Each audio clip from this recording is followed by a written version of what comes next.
Hello and welcome back to my channel. Today we are going to be taking a closer look at the religious relics in Asia. So we're going to be going through two pieces of artifacts, and one is the female figure holding a fly whisk. And then we are going to be speaking about the standing Buddha from Gandhara.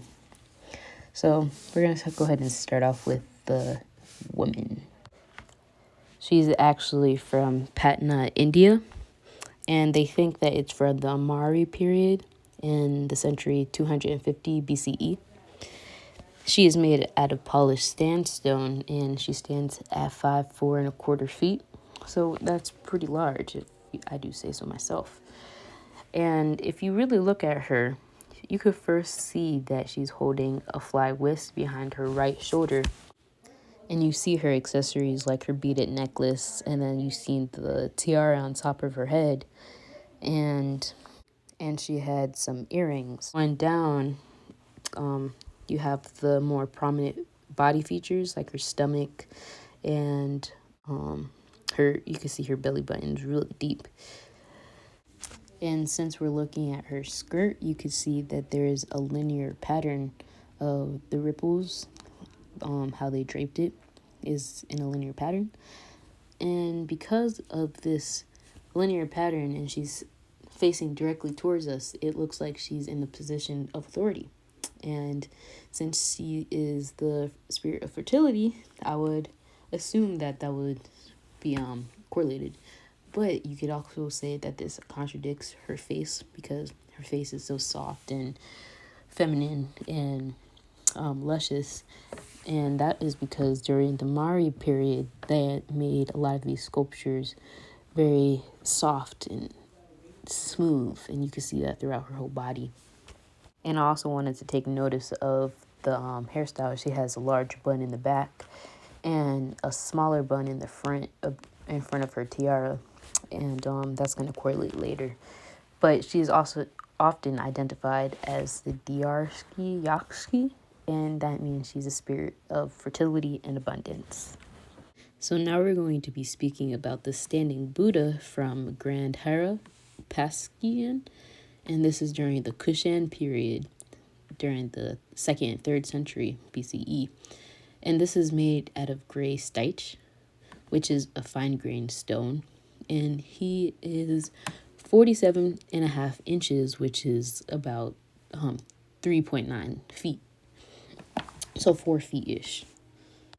And the reason I chose him to speak about is because he had a combination of styles like Hellenistic, Persian, and Indian styles, but technically this is a grand hairstyle.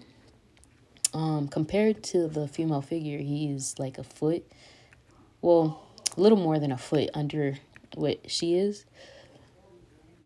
So he is a little bit shorter, but the thing I wanted to get back to was his bun and how their bones are similar. His is a little bit more further back on his head, and hers is more on her forehead, but they both have buns, so that's similar.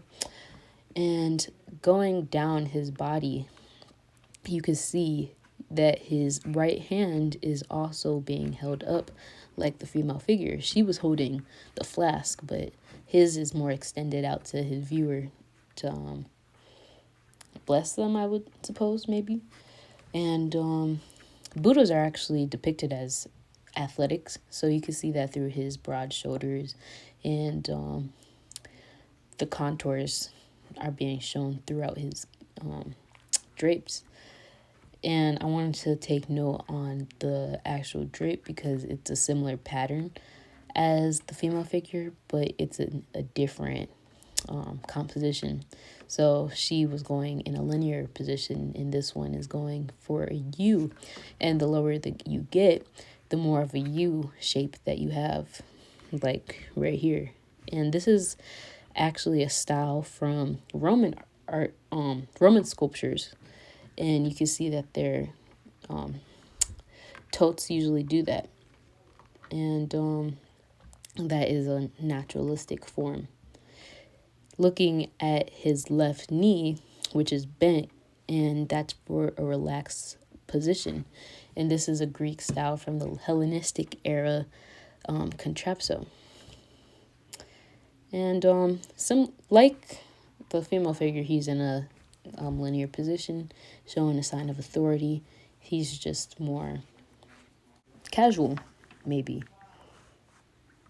And I say casual is because it's not as smooth as the female figure. Like, you have his chippings, and that's okay, but that is one of my observations. But I hope you enjoyed my video, and I hope you have a nice rest of the week.